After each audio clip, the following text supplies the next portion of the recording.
Hello everyone, and welcome back to the channel. Today, we're diving into the 3 major mistakes former President Donald Trump made in response to Canada's recent toll move. Now, you might be thinking, Canada? Tolls? That doesn't sound particularly riveting, and normally you'd be right, it's about as exciting as watching paint dry on a Tuesday afternoon.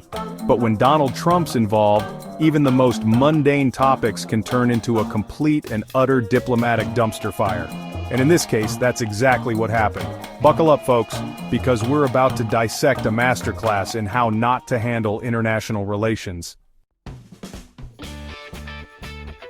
So, what exactly was this toll move that sent Trump into a Twitter frenzy? What could have possibly triggered such an outburst from the President of the United States? Well, it all started when Canada decided to implement a modest toll on a new highway. This wasn't some grand political maneuver or a hidden agenda, it was simply a way to fund the infrastructure project. Not exactly the stuff of international intrigue, right? Just a routine decision that most countries make without much fanfare. You'd think someone would have, informed the President of the United States of these basic facts before he took to Twitter to unleash his fury. After all, the President has a team of advisors and experts at his disposal. But apparently that's not how things work in the Trump administration. It seems that the usual protocols and briefings were either ignored or completely bypassed. Instead, fueled by what I can only assume was a breakfast of rage tweets and lukewarm Diet Coke, Trump took to his digital soapbox to denounce Canada's unfair and greedy actions. His tweets were filled with accusations and threats, painting Canada as the villain in this scenario. He accused them of trying to screw over American drivers and vowed to retaliate with swift and brutal tariffs. The rhetoric was intense, and the threats were very real. Now you might be thinking, surely someone in the White House must have stepped in at this point and said, Mr. President, with all due respect, you're talking out of your backside. Surely there must have been a voice of reason amidst the chaos. And you would be right to think that. In any other administration, this would be the moment where cooler heads prevail, and the President is advised to reconsider his stance. But sadly, that's not what happened. Instead of re-evaluating the situation, Trump continued to escalate his rhetoric, doubling down on his initial accusations. Instead, Trump doubled down on his accusations, claiming that Canada was trying to take advantage of the United States. His tweets became more aggressive and his stance more entrenched.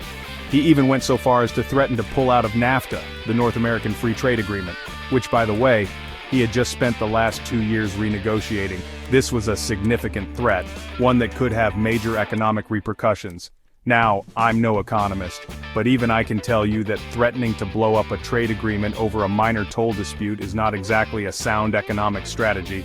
It's the kind of move that could destabilize markets and create uncertainty. It's like trying to put out a grease fire with gasoline. The more you try to solve it with aggressive tactics, the worse it gets. It's only going to make things worse. And that's exactly what happened. The situation quickly escalated, with tensions rising on both sides, and that's precisely what happened. Trump's outburst caused a diplomatic firestorm, with Canadian officials left scrambling to figure out what the hell was going on. They were caught off guard by the intensity of his reaction. Trump's outburst caused a diplomatic firestorm, with Canadian officials left scrambling to figure out what the hell was going on. They tried to make sense of the situation and find a way to de-escalate the tension. They tried to explain to the Trump administration that the toll was simply a way to pay for the new highway, and that it was perfectly normal for countries to charge tolls on their roads. This was standard practice, not an act of economic aggression, but it was like talking to a brick wall. No matter how much they tried to explain, the message just wasn't getting through. The administration seemed unwilling or unable to understand the basic facts. Trump had made up his mind, and no amount of facts or logic was going to change it. His stance was set, and he was determined to see it through, no matter the consequences. Now let's talk about the economic implications of Trump's little Twitter tantrum. It all started with a few tweets, but the ripple effects were felt far and wide, shaking the very foundations of international trade and economic stability. Remember those tariffs I mentioned earlier? Well, they weren't just empty threats.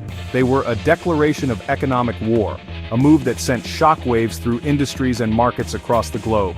Trump actually went ahead and slapped tariffs on Canadian steel and aluminum, claiming that they were a threat to national security. This wasn't just a political maneuver, it was a direct hit on the economic lifeline of many businesses. Yes, you heard that right. Canadian steel and aluminum, a threat to national security. It sounds almost absurd, doesn't it? But this was the reality we were dealing with. It's enough to make you wonder if Trump was getting his foreign policy advice from a fortune cookie. The randomness and unpredictability of his decisions left everyone scratching their heads.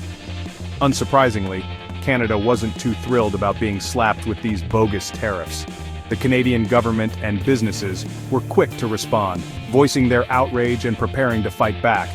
They retaliated with tariffs of their own, targeting American goods like bourbon, orange juice, and playing cards. Yes, playing cards. It was a strategic move, hitting American products that had significant economic and cultural value. Apparently, in the world of international trade wars, nothing is sacred. Every product, no matter how trivial it might seem, became a pawn in this high-stakes game. The result of this tit-for-tat tariff battle? Higher prices for consumers on both sides of the border.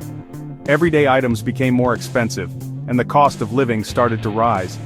American businesses that relied on Canadian steel and aluminum were hit hard, and Canadian businesses that exported goods to the United States were left reeling. The interconnected nature of our economies meant that no one was spared. And all of this because Donald Trump couldn't be bothered to get his facts straight before he took to Twitter. His impulsive actions had real-world consequences affecting millions of lives. But the economic damage didn't stop there. The uncertainty created by Trump's erratic behavior led to a lack of confidence in the markets. Investors were wary, and the stock market reflected this instability. Trump's erratic behavior also created uncertainty in the markets, which led to businesses delaying investments and consumers holding back on spending. The ripple effects were felt in every corner of the economy. It was a classic case of shooting yourself in the foot, except in this case, Trump managed to shoot himself in both feet, then tripped over his own shoelaces and landed face first in a mud puddle. The economic earthquake he triggered was a stark reminder of the power and peril of impulsive leadership. And finally, let's talk about the diplomatic fallout from Trump's toll tirade. This incident, which started as a seemingly minor disagreement, quickly escalated into a full-blown international crisis. As you can imagine, Canada wasn't exactly thrilled about being publicly berated and economically punished by its closest ally. The Canadian public, known for their politeness, found themselves in a rare state of collective outrage. In fact, they were downright pissed off. Protests erupted across the country, with citizens demanding a strong response from their government.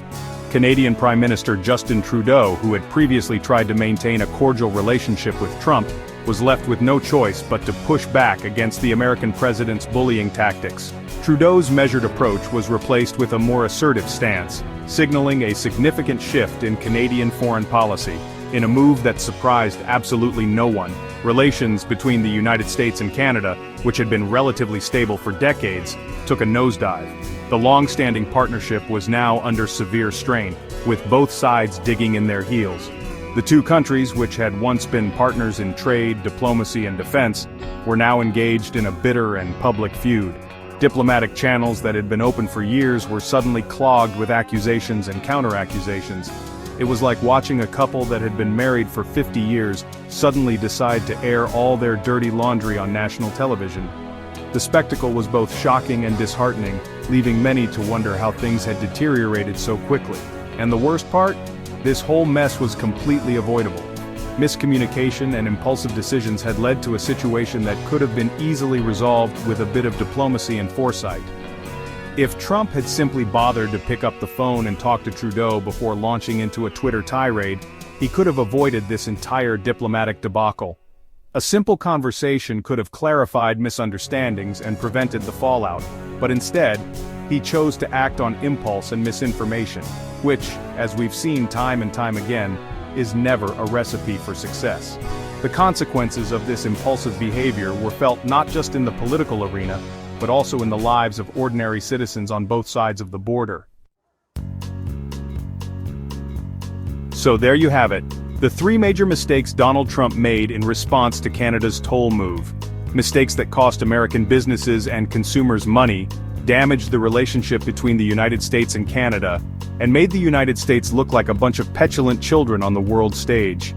These mistakes highlight the importance of informed decision-making in international relations. Thanks for watching, and don't forget to like and subscribe for more insightful content.